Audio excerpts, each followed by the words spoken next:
Part 1. First, you have some time to look at questions 1 to 6.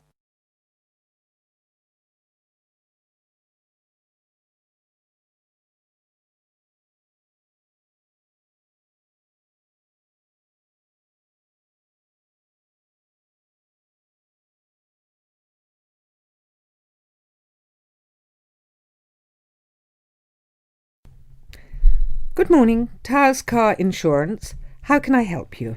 Hello, I was wondering if you could give me a quote for my car, please. I'd like to insure it for a period of 12 months. Certainly.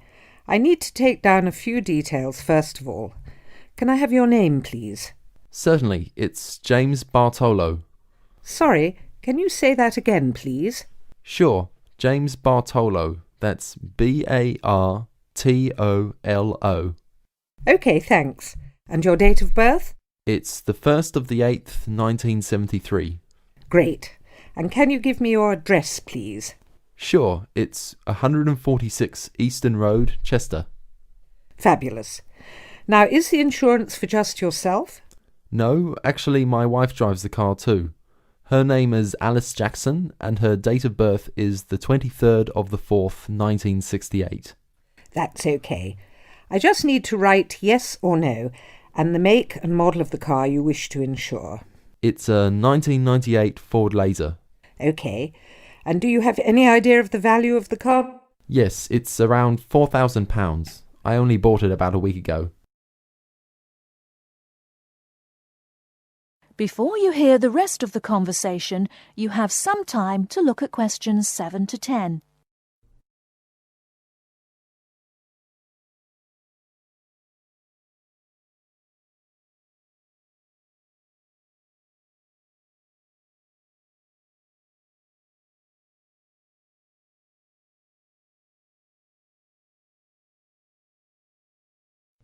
Now listen and answer questions 7 to 10.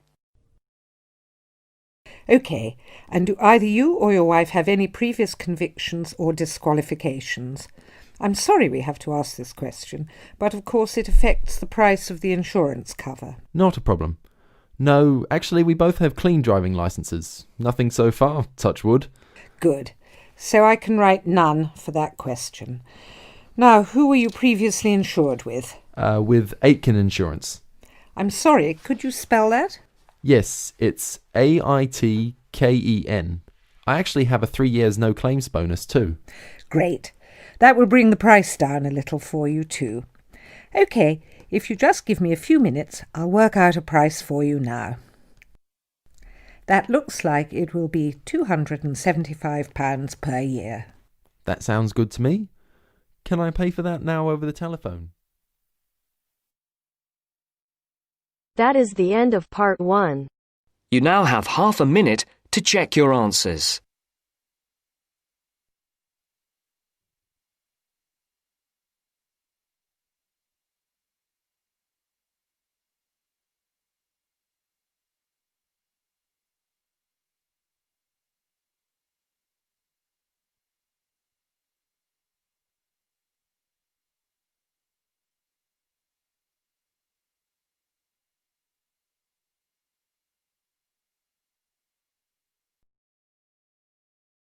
Now turns to Part 2.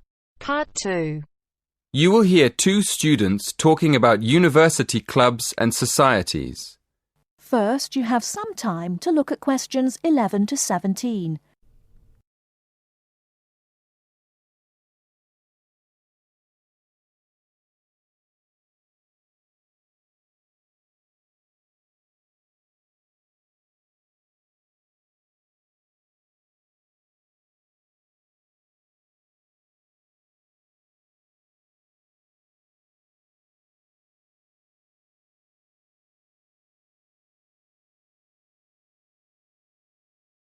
Now, listen carefully and answer questions 11 to 17.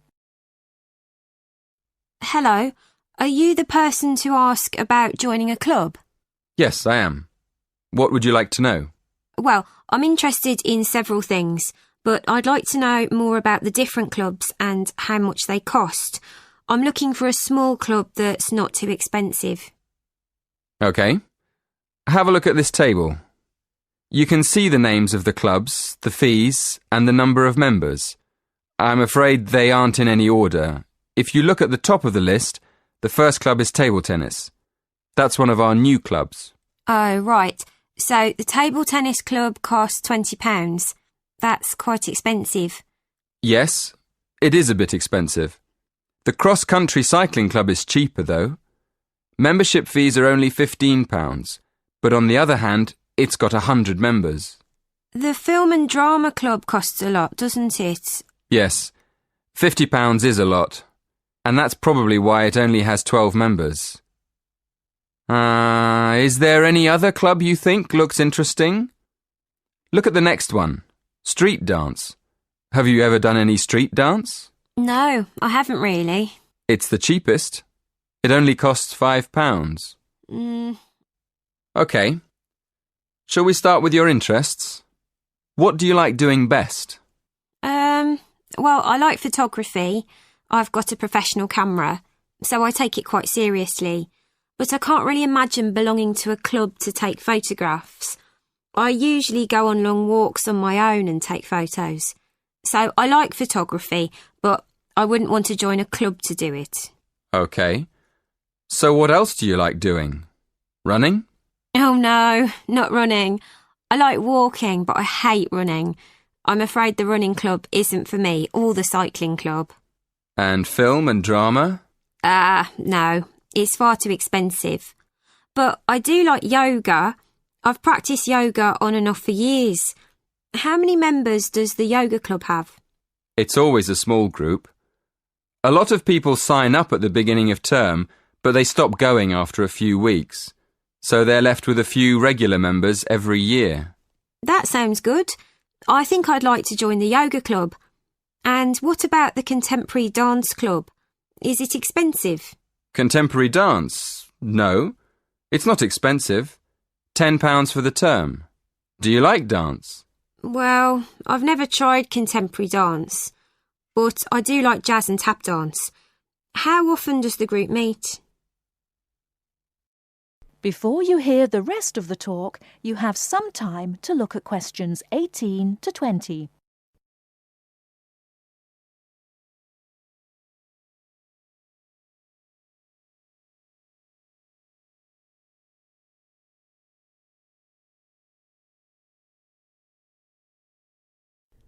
Now listen and answer questions 18 to 20. So, can I have your full name, please? Victoria Mandeville. Mandavil? No. Mandeville. LLE. Thank you. And how old are you? 19. And your address? 57, Bury Gardens, Atherton Park, Manchester, M46. How do you spell Bury? B-E-R-R-Y? No, it's B-U-R-Y. Right, B-U-R-Y. And do you have a contact number? Yes, my mobile is 07942 573 279. 07942 573 279. Yes, that's right. Is that all? One more thing. Do you have an email address? That is the end of part 2. You now have half a minute to check your answers.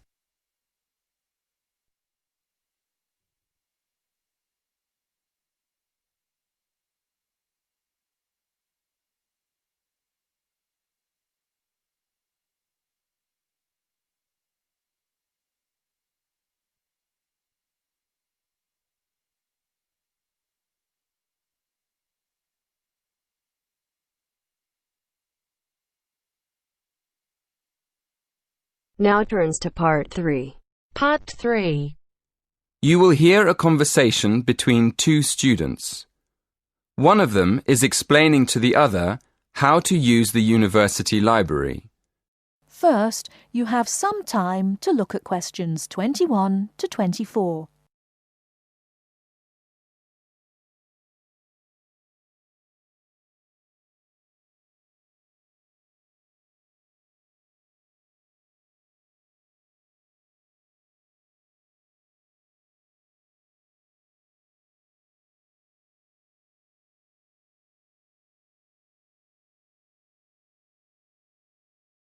Now, listen carefully and answer questions 21 to 24.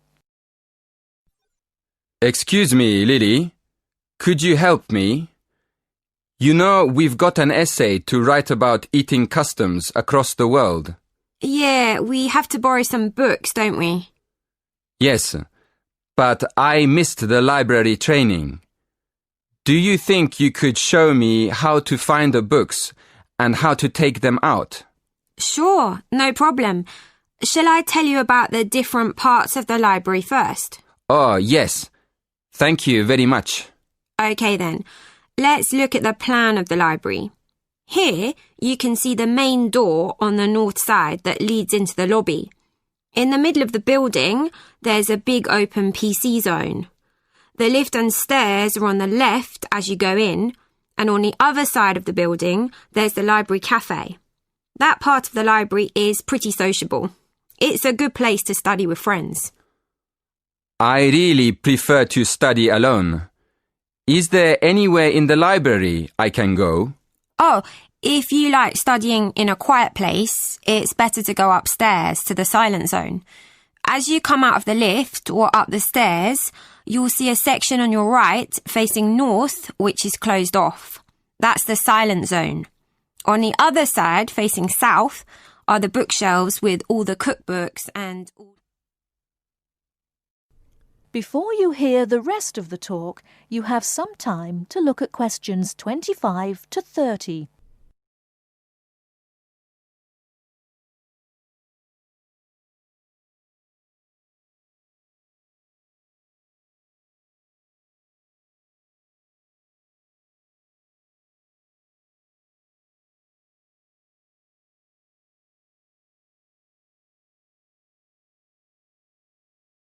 Now listen and answer questions 25 to 30.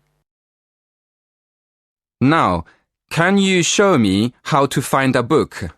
Well, the library's very big, and the books on food could be under cookery, or they could be in history, or even entertainment. So the first thing to do is to look it up in the online catalogue. Where do I do that? It's easy. There are lots of computers in the library for that. Okay, I see. Right, you look up the title first. When you found the book, you'll see it has a class mark next to it. The class mark is 1 or 2 letters and a number. Make a note of the class mark. Then look it up on the plan of the library. The plan shows you exactly what section of the library the books are actually kept in. Thank you very much, Lily. So how do I borrow a book? That's simple too. When you go to the library, you'll have to take your student ID card. When you want to borrow a book, you take it downstairs to the scanner. Then, scan your ID card first. Next, open the book and slide it under the scanner until it makes a sound, a short beep. And that's all you have to do. Oh, sorry, I forgot. At the end, the system prints out a ticket. It's a good idea to keep it for a while, just in case you have a problem with your loan. Thanks again, Lily. You've been really kind. That is the end of part 3. You now have half a minute to check your answers.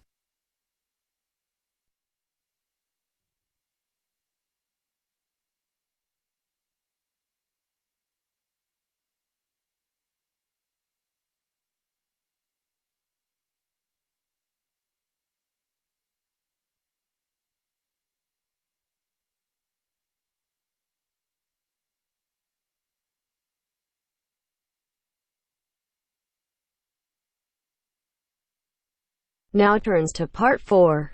Part 4. You are going to hear a lecture on William Kidd.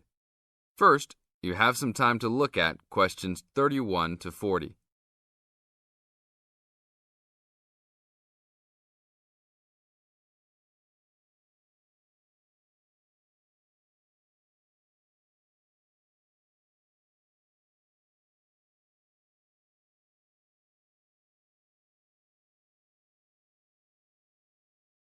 Now listen to the tape and answer the questions. A Pirate Story, William Kidd. William Kidd who was better known by the name Captain Kidd, was a 17th century British privateer and semi-legendary pirate who became celebrated in English literature as one of the most colourful outlaws of all time. Fortune seekers have hunted his buried treasure in vain through succeeding centuries. Kidd's early career is obscure. It is believed he went to sea as a youth. After 1689, he was sailing as a legitimate privateer for Great Britain against the French in the West Indies and off the coast of North America. In 1690, he was an established sea captain and shipowner in New York City, where he owned property. At various times he was dispatched by both New York and Massachusetts to rid the coast of enemy privateers. In London in 1695, he received a royal commission to apprehend pirates who molested the ships of the East India Company in the Red Sea and in the Indian Ocean. Kidd sailed from Deptford on his ship, the Adventure Galley, on February 27, 1696, called at Plymouth, and arrived at New York City on July 4th to take on more men. Avoiding the normal pirate haunts, he arrived by February 1697 at the Comoro Islands off East Africa. It was apparently some time after his arrival there that Kidd, still without having taken a prize ship, decided to turn to piracy. In August 1697, he made an unsuccessful attack on ships sailing with mocha coffee from Yemen, but later took several small ships. His refusal 2 months later to attack a Dutch ship nearly brought his crew to mutiny, and in an angry exchange, Kidd mortally wounded his gunner, William Moore. Kidd took his most valuable prize, the Armenian ship Quedda Merchant, in January 1698, and scuttled his own unseaworthy Adventure Galley. When he reached Anguilla in the West Indies, April 1699, he learnt that he had been denounced as a pirate. He left the Quedda Merchant at the island of Hispaniola, where the ship was possibly scuttled. In any case, it disappeared with its questionable booty, and sailed in a newly purchased ship, the Antonio, to New York City, where he tried to persuade the Earl of Bellomont, then colonial governor of New York, of his innocence. Bellomont, however, sent him to England for trial, and he was found guilty, May 8th and 9th, 1701, of the murder of Moore and on 5 indictments of piracy. Important evidence concerning 2 of the piracy cases was suppressed at the trial, and some observers later questioned whether the evidence was sufficient for a guilty verdict. Kidd was hanged, and some of his treasure was recovered from Gardiner's Island off Long Island. Proceeds from his effects and goods taken from the Antonio were donated to charity. In years that followed, the name of Captain Kidd has become inseparable from the romanticized concept of the swashbuckling pirate of Western fiction. Among other stories concerning caches of treasure he supposedly buried is Edgar Allan Poe's The Gold Bug. That is the end of part 4. You now have half a minute to check your answers.